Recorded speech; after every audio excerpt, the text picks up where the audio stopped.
चुनाव आयोग की एसआईआर ने किया अयोध्या, मथुरा और वाराणसी के साधु संतों को परेशान। धार्मिक शहरों में बीजेपी के लिए चिंता का विषय बना एसआईआर, कटने की कगार में साधु संतों का नाम। माता सीता, जानकी, कौशल्या और सुमित्रा के नाम अब दूर करेंगे साधु सन्यासियों की चिंता। एसआईआर यानी मतदाता सूची में विशेष गहन पुनरीक्षण इस वक्त संसद से लेकर सड़क तक चर्चा का विषय बना हुआ है। एसआईआर के ऐलान के बाद से जहां घुसपैठियों की नींद उड़ी हुई है, वहीं इससे हिंदू धर्म के साधु सन्यासी भी परेशान हैं। इसके पीछे का कारण है मां के नाम का खाली कॉलम। नमस्कार, आप देख रहे हैं जनसत्ता, मैं हूं शुभम गर्ग। आपको इस वीडियो में इस खबर के बारे में विस्तार से दिखाऊंगा।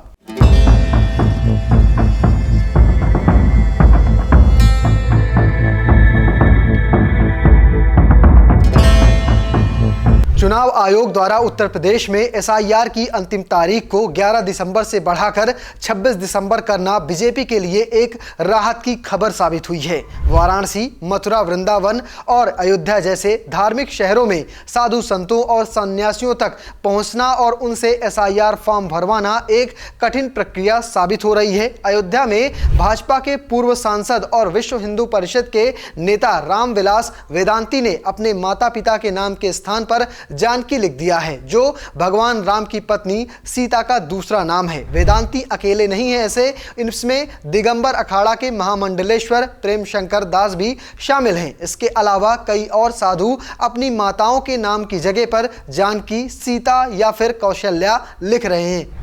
फॉर्म में माता का नाम वाला कॉलम खाली छोड़ देंगे तो उनका फॉर्म मतदाता सूची से हट सकता है। साधु सन्यासियों ने अपने आधिकारिक पहचान पत्रों पर अपने आध्यात्मिक गुरु का नाम पिता के रूप में दर्ज कराते हैं, क्योंकि वो सांसारिक जीवन को त्याग चुके होते हैं। वो अपनी माता का नाम भी इसलिए नहीं लिखते हैं। महामंडलेश्वर प्रेम शंकर दास ने बताया कि मां का नाम लिखना अनिवार्य है, इसलिए मैंने जानकी लिखा है। जिन्हें अपनी माता का नाम ज्ञात नहीं होता है, वो आमतौर पर जानकी ही लिखते हैं। मैं विरक्त परंपरा का अनुयायी हूं, मेरे गुरु भी गृहस्थ नहीं थे, इसलिए मैंने अपनी माता का नाम के स्थान पर जानकी लिखा है। इसके पीछे आध्यात्मिक कारण भी है, इस पर किसी को आपत्ति नहीं होनी चाहिए।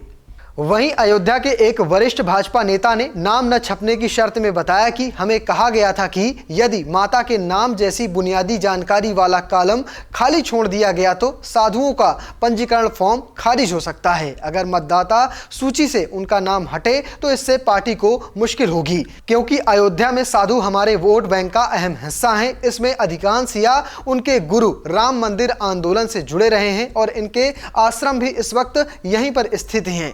पार्टी का अनुमान है कि अयोध्या में लगभग 16,000 साधु सन्यासी रहते हैं। 2024 लोकसभा चुनाव में भाजपा फैजाबाद सीट हार गई थी, जिसमें अयोध्या भी शामिल था। राम मंदिर के उद्घाटन के कुछ ही महीनों बाद मिली इस हार ने पार्टी को खासा झटका दिया था। हालांकि अयोध्या विधानसभा क्षेत्र भाजपा के लिए एकमात्र पॉजिटिव संकेत था, जहां से उसे 4667 वोटों में बढ़त हासिल हुई थी। भाजपा के अवध महासचिव विजय प्रताप सिंह ने बताया कि अधूरे फॉर्म खारिज होने की आशंका को देखते हुए हमने साधु सन्यासियों से अनुरोध किया है कि वो माता के नाम वाले कॉलम में जानकी या अपने धार्मिक परंपराओं से जुड़े किसी पूजनीय नाम का उल्लेख करें। वाराणसी और मथुरा वृंदावन के साधु भी माता के नाम वाला कॉलम खाली छोड़ रहे हैं, लेकिन वहां के भाजपा नेताओं का कहना है कि उन्हें नहीं लगता कि इससे उनके नाम मतदाता सूची से हटेंगे। वृंदावन के एक नेता ने कहा कि यदि ऐसा होता है तो वो मसौदा सूची प्रकाशित होने के बाद दावे और आपत्तियां दर्ज करा सकेंगे। अयोध्या के अतिरिक्त जिला मजिस्ट्रेट एवं निर्वाचन पंजीकरण अधिकारी यानी ईआरओ अनिरुद्ध प्रताप सिंह ने बताया कि सन्यासियों के मामले में बीएलओ उनसे संपर्क कर रहे हैं ताकि वो फॉर्म सही तरीके से भरें और किसी भी कॉलम को खाली न छोड़ें। उन्होंने कहा कि कुछ स्थानों पर साधु अपनी धार्मिक मान्यताओं के अनुसार अपनी माता के नाम के स्थान पर सीता या जानकी लिख रहे हैं। हम उनसे बात कर रहे हैं और जो वो बता रहे हैं वही दर्ज कर रहे हैं। हम सिर्फ ये समझा रहे हैं कि ये एक कानूनी दस्तावेज है, इसलिए चाहे तो वो अपने जैविक माता पिता का नाम लिख सकते हैं या फिर कोई अन्य नाम भी भर सकते हैं। वहीं द इंडियन एक्सप्रेस ने जब इस संबंध में उत्तर प्रदेश के मुख्य निर्वाचन अधिकारी नवदीप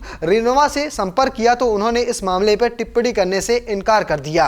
भाजपा कार्यकर्ताओं के अनुसार एक बड़ी चुनौती ये है कि आधिकारिक दस्तावेजों में दर्ज पते पर साधुओं और सन्यासियों को ढूंढना और समय रहते उनसे फॉर्म भरवाना मुश्किल हो रहा है। भले ही ये फॉर्म ऑनलाइन जमा किए जा सकते हैं, लेकिन कई साधु तकनीकी का प्रयोग करने में सहज नहीं है। इसी कारण पार्टी ने अपने कार्यकर्ताओं को निर्देश दिया है कि वो उनके दर्ज पते पर जाकर कागजी प्रक्रिया पूरी करवाएं। वृंदावन के एक स्थानीय नेता ने बताया कि वो साधु जो तीर्थ यात्राओं या देश भर में धार्मिक अनुष्ठानों के कारण अपने पंजीकृत पते पर मौजूद नहीं हैं और एसआईआर से जुड़े फॉर्म जमा नहीं करा रहे हैं, उनके नाम सूची से हट सकते हैं। उन्होंने बताया कि वृंदावन स्थित सुदामा कुटी आश्रम में उन्होंने 167 जनगणना प्रपत्र या कहें फॉर्म भेजे गए थे, लेकिन उनमें से केवल 43 फॉर्म ही भरे गए हैं। उन्होंने कहा कि बाकी मतदाता यात्रा पर हैं, इसलिए उनसे संपर्क नहीं हो रहा है। अगर उनके नाम मतदाता सूची से हट गए तो पार्टी के लिए दिक्कत जरूर पैदा हो सकती है।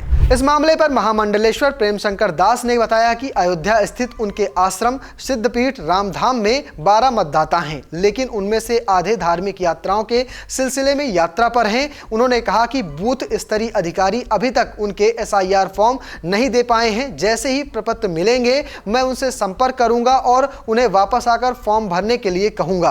अयोध्या के ईआरओ अनिरुद्ध सिंह ने कहा कि प्रशासन यात्रा पर गए साधुओं से जुड़े मंदिरों और आश्रमों के प्रमुखों से लगातार संपर्क कर रहा है और ये सुनिश्चित किया जाएगा कि वो निर्धारित समय सीमा के भीतर पूरी तरह से भरे हुए एसआईआर फॉर्म जमा करें।